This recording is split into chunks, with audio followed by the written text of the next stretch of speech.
If it's a good meeting, we're going to end up getting peace in the pretty near future, okay? How about one more? Thank you, Mr. President. On the Smithsonian, I know that your administration is seeking to weed out a lot of this left-wing spin that's in the museums, but we're seeing from people like Brian Stelter or other commentators that they're insinuating that you are trying to change history according to your narrative. What's your response to that, and is there anything you particularly like to do? Well, we want the museums to treat our country fairly. We want the museums to talk about the history of our country in a fair manner, not in a woke manner or in a racist manner, which is what many of them, not all of them, but many of them are doing. Our museums have an obligation to represent what happened in our country over the years, good and bad, but what happened over the years in an accurate way. Thank you very much. How are you? Thank you very much for being with us. It's a good time for this country, whether you have the hottest country anywhere in the world. I think you're hearing it from a lot of people, not just from me. We're doing very well in so many ways. And the gentleman on my right, we recruited him. We tried to get the best person. We got a man that you'll hear in a second has done an amazing job with respect to Social Security. He's running it, and he's running it like nobody ever even dreamt possible. And it's the 90th anniversary right now of Social Security.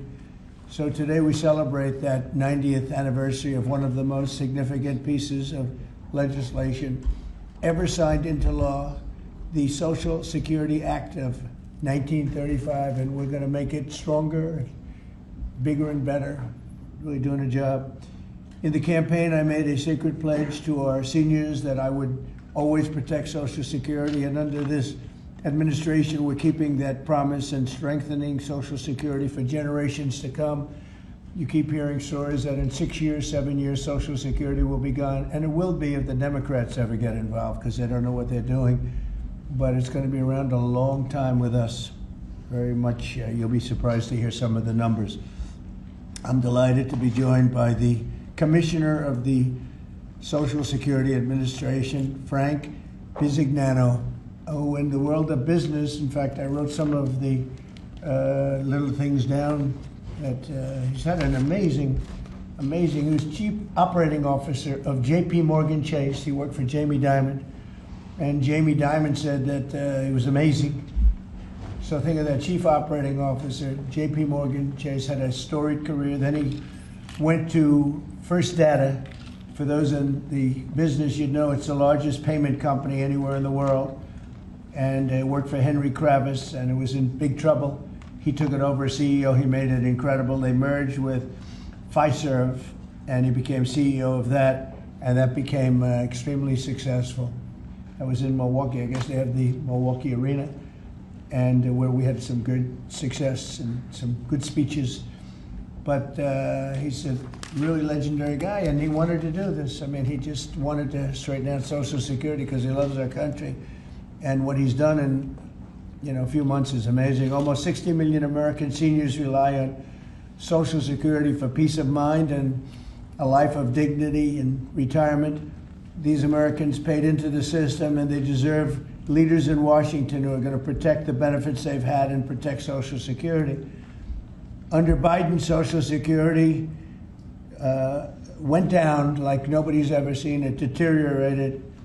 There's never been anything like it. The 4 years of Biden were very, very destructive.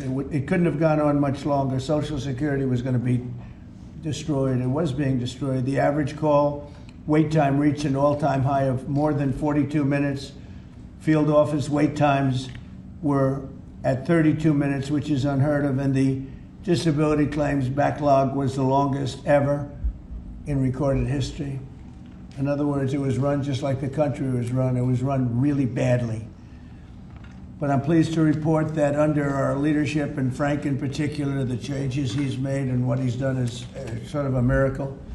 Sort of like what happened with the country as a whole. Field office wait times are now down 30% since last year, and it looks like it's going to a total record number. And the record was set in a long time ago when the world was a lot different place. We're gonna beat that record.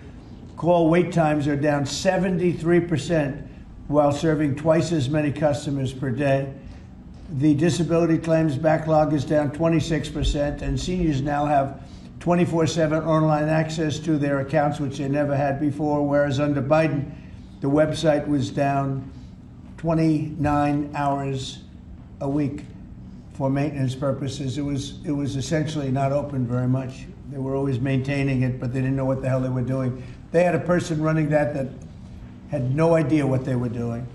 Among my very first acts was to order all government employees to return to the office or be removed from the job, which means our Social Security offices are now open for full business hours 5 days a week.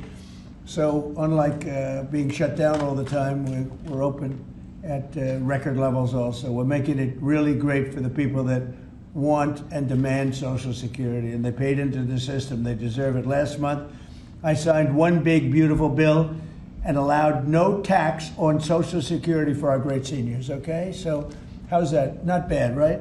No tax on Social Security for our seniors. And to protect our benefits, we've already kicked nearly 275,000 illegal aliens off of the Social Security system. These are people, many of them have already left the country, and yet we were sending them checks all the time. And 275,000, and that number is now even larger than that, Frank. It's an unbelievable job. And what that's doing is making the system strong. It's making it strong. Biden never kicked anybody off. Everybody joined.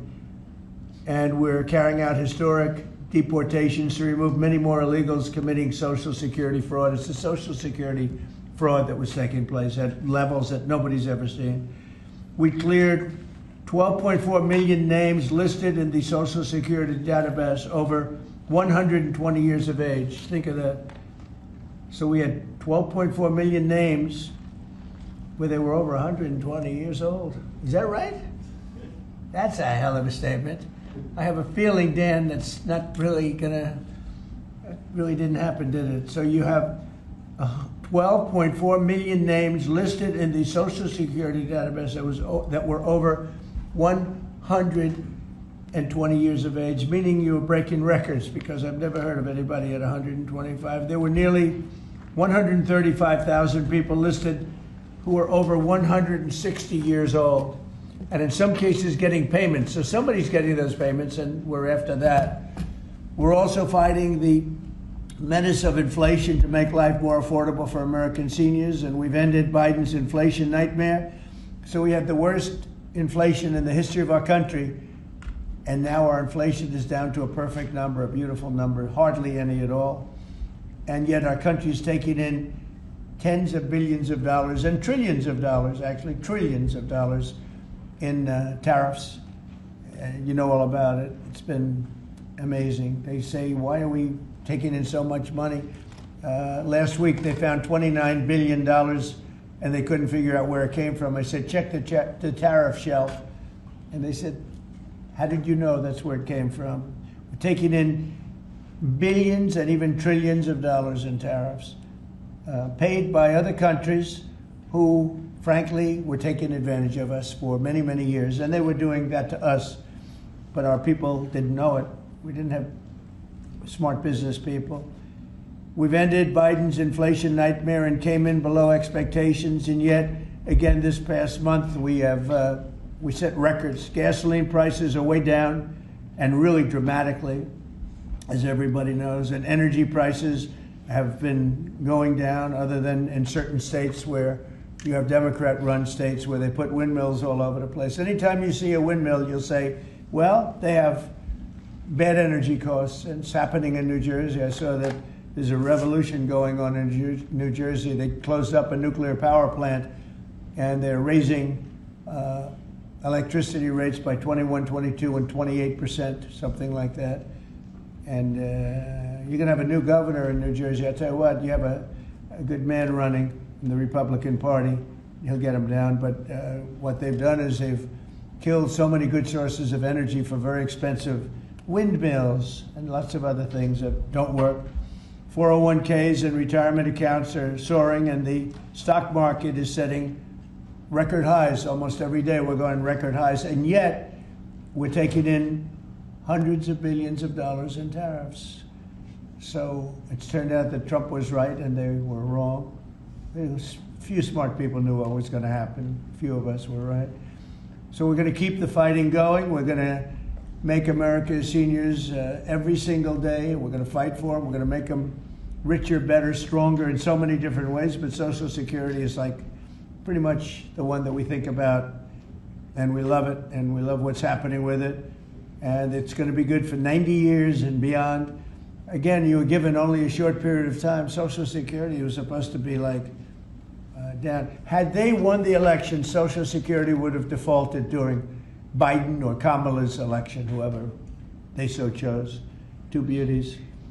And now what I'd like to do is ask Frank to say a few words. Again, this is a man with a really storied past. He's one of the most successful anywhere in the world. What he did at J.P. Morgan Chase and what he did for Henry Kravis and all of the others are like legendary stories. And he just wanted to do this. He's making about a tiny fraction, I would say, a tiny fraction of what you used to make. But he didn't care. He wanted to do it. He made a lot of money.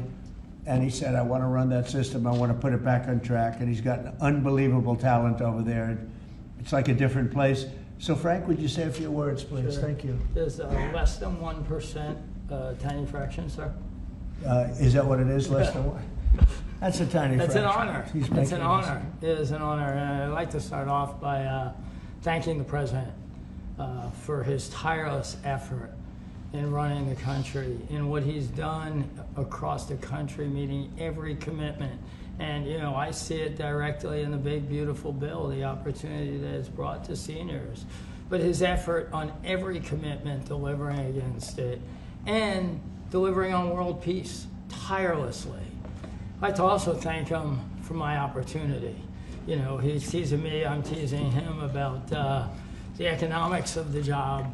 But the reality is to serve 300 million Americans, which is what Social Security serves, is a tremendous honor. And him putting that faith in me and building what I believe, and I think I have a right to say it, is the best leadership team ever assembled in the White House and in the cabinet. So that's my great honor. So I come here and get the opportunity to serve the American public in a manner that I never imagined in my life. And what we found was the opportunity to fix a foundation. The reality is, people talk about 72 beneficiaries. I talk about over 300 million Americans with a Social Security number that we must protect through the system. And when you look at what we talk about in eliminating Social Security numbers that were live in the system, they could carry fraud through the whole system. So the first thing was root out fraud, waste, and abuse. But while doing it, the best way to be more efficient is provide more accurate payments and better service. And you heard the numbers. I think the most staggering number is that we had a website that was down 29 hours. This will be a digital-first agency, and we are building my SSA accounts. That's the digital account.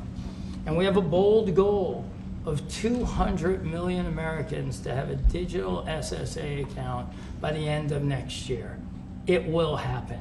Just like we had a bold goal of single-digit wait time on the calls when they were at 40 minutes. And we did that. This is my 100th day.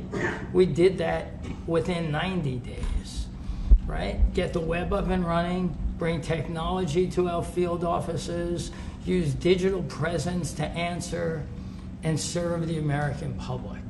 That's the job. When we do all that, then we'll really know the answer to if we have a hole, right? I was presented my second week on the job with $18 billion in errors by the Inspector General. It was public. In less than a month, we solved $9 billion of it. So that's the type of swift action we can take, right? You see the things like the big, beautiful bill for the seniors. You see better digital services. You see field office wait times down. If you make an appointment to have a field office visit, it now happens in 6 minutes. Unprecedented. We are serving more people and delivering more than was ever delivered before in a manner with the highest possible quality, and we've just begun. You should expect this to be a great digital first agency. My commitment to make this happen is as deep as the president's commitment to make the world a great place. And you see the fabulous job happening here across America and what he's doing in the world. You should expect Social Security, just like the president. I thank him for making America great again. It's happening. Social Security will